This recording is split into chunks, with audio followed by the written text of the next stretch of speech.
Hello everyone, how are you doing? This is MD Tech here with another quick tutorial.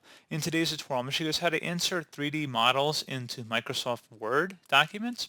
So this should hopefully be a pretty straightforward process here, guys. And without further ado, let's go ahead and jump right into it.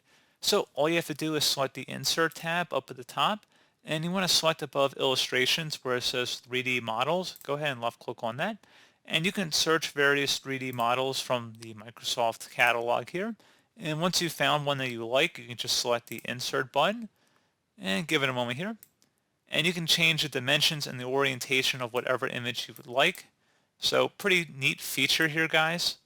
And you can see you guys can change the orientation of it. You can flip it around. You can change the interior angle of the positioning of the image as well, which is pretty cool, and at least I think it is. And that's pretty much it. So, as always, thank you guys for watching this brief tutorial. Do hope I was able to help you out, and I do look forward to catching you all in the next tutorial. Goodbye.